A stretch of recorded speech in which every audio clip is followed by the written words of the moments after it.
Good morning, class. Good morning, sir. Let's sit down, class. के छ तिम्रो class हुन्छ ठीक छ? ठीक छ? ए, अहिले कुन विषय हो?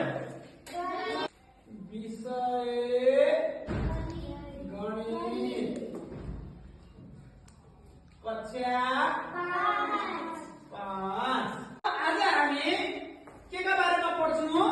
क्षमता।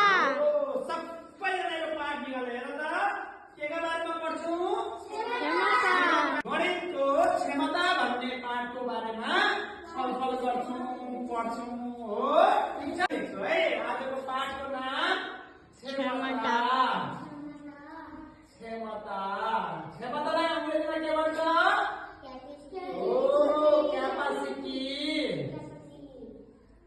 क्यापासिटीमा हामीले विशेष गरी यी भाँडाहरूको चाहिँ क्यापासिटीको बारेमा पढ्छौं। यी भाँडोहरूमा कति तरल पदार्थ अट्छ त्यो भने कुनै त्यो भाँडोको क्यापासिटी अर्थात् क्षमता हो भन्ने कुरा चाहिँ थाहा पाउँछौँ है हामीले। विशेष गरी यहाँ चाहिँ हामी अब क्षमता अङ्क जाने हो भने मानिसको आफ्नै क्षमता होला, मेसिनको आफ्नै क्षमता होला, अरू चिजको आफ्नै क्षमता होला। तर यहाँ गणित विषयमा चाहिँ हामी कक्षा 5 को गणित विषयमा क्षमता भन्ने बित्तिकै विभिन्न किसिमका साइज भएका यी भाँडाहरूमा कति तरल पदार्थहरू अट्छ हैन, कति पानी अट्छ। तरल पदार्थ भनेको पानी, तेल, डिजेल, मट्टी तेल, दुध हैन यस्ता किसिमका तरल पदार्थहरू हुन् भने ती भाँडामा चाहिँ कति तरल पदार्थ अट्छ त्यो नै उसको क्षमता हो है। हो भने विशेष गरी चाहिँ अब क्षमताको कुरा गर्दाखेरि विशेष गरी यसलाई हामी कुन कुन एकाइमा नापिन्छ भन्ने कुरा थाहा पाउने एकाइहरू हो क्या।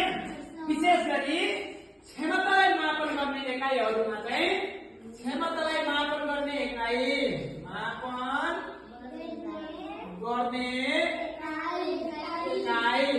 भनेको एउटा लिटर के हो? जसलाई छोटकरीमा हामी लि मात्र लि आउने बित्तिकै लिटर हो भनेर बुझ्ने र त्यसै गरी अर्को हामीले के बुझ्छौँ? मिलिलिटर। यसलाई छोटकरीमा मिली। के लेख्छौँ?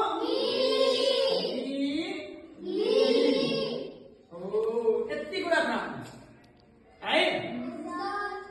र त्यति कुरा थाहा पाइसकेपछि अब यो मैले यहाँ विभिन्न किसिमका विभिन्न साइजका चाहिँ मैले यहाँ भाँडाहरू राखेको छु। यी भाँडोहरूको क्षमता कति रहेछ भन्ने कुरा हेरौँ है। अब सबभन्दा एउटा सानोबाट जान्छौँ है। यो के को बोतल हो? सेनिटाइजर। के रहेछ यो? सेनिटाइजर। हेर त यो सेनिटाइजर पहिला अब हेर त यहाँ कति लेखेको छ? 500 ml भनेको मिलिलिटर। यसको क्षमता कति रहेछ? 500 मिलिलिटर। हेर 500 ml लेखेको छ, 500 मिलिलिटर। अनि यो के रहेछ?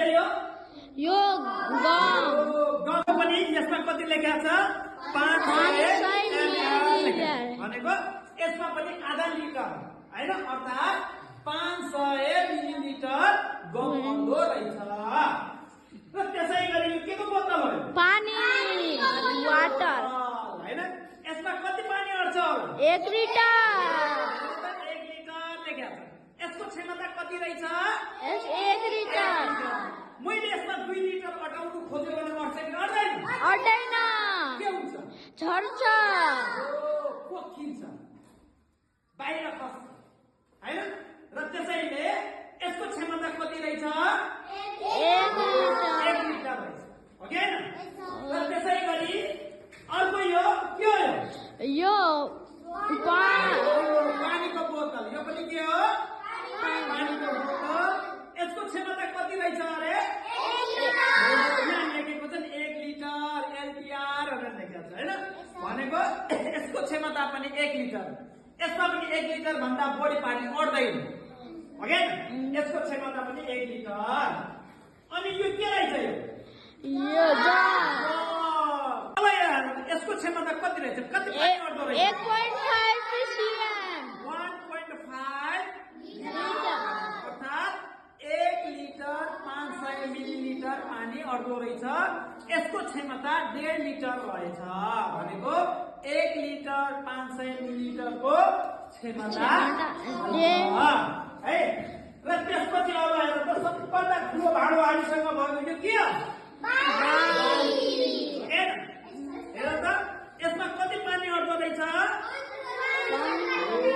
15 लिटर तरल पदार्थ अट्दो रहेछ यसको क्षमता कति रहेछ यसरी हामीले विभिन्न किसिमका साइजका चाहिँ हामीले यहाँ चाहिँ भाँडाहरू देखाएका छौँ र विभिन्न साइज अनुसारका भाँडामा विभिन्न आकार साइज छ र यसमा विभिन्न किसिमको चाहिँ क्षमता भएका रहेछ हैन यसमा 15 लिटर अट्दो रहेछ यसमा 1.5 लिटर भनेको 1.5 लिटर अट्दो रहेछ यसमा 1 लिटर 1 लिटर 500 मिलिलिटर यसमा 500 मिलिलिटर तरल पदार्थ चाहिँ अट्दो रहेछ जसमा जति लिटर मिलिलिटर पानी या तरल पदार्थ अट्छ त्यो नै त्यो भाँडोको के रहेछ क्षमता गुड के रहेछ क्षमता रहेछ र अर्को कुरा अब एउटा के थाहा पाउने भने अब हामीले क्षमतालाई केमा मापन गरिन्छ लिटर मिलिलिटर भने यो अनि अर्को कुरा यो लिटरलाई छोटकरीमा के लेख्दो रहेछ मिलिलिटरलाई छोटकरीमा मिली मिली भनेर लेख्दो रहेछ र अर्को कुरा के थाहा पाउनु पर्यो भने अब हामीले यदि हामीलाई कसैले 1 लिटर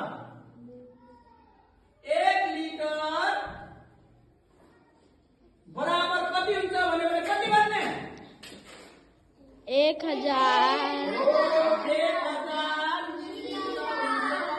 भन्ने हामी अगेन 1 लिटर बराबर कति हुन्छ अरे 1000 मिलिलिटर भने त्यसै गरी कहिलेकाहीँ उल्टा गरेर सोधिन सक्छ 1000 मिलिलिटर मिलिलिटर बराबर के हुन्छ 1 लिटर 1 लिटर यो पनि थाहा पाउनु पर्यो नि त हो कि हो 1 लिटर बराबर 1000 मिलिलिटर पनि हुन्छ कि होइन हो र 1000 मिलिलिटर भनेको 1 लिटर हो कि हो त्यति थाहा पायौँ भने हामीले चाहिँ क्षमता भन्ने पाठका चाहिँ हिसाबहरू बनाउन सक्छौँ र त्यसै गरी अब एउटा मैले अर्को चाहिँ डायग्राम बनाउँछु है त्यो कस्तो हुन्छ भने हेर है यता मैले लिटर लेखेँ यता मैले मिलिलिटर लेखेँ है अब कोठा गएर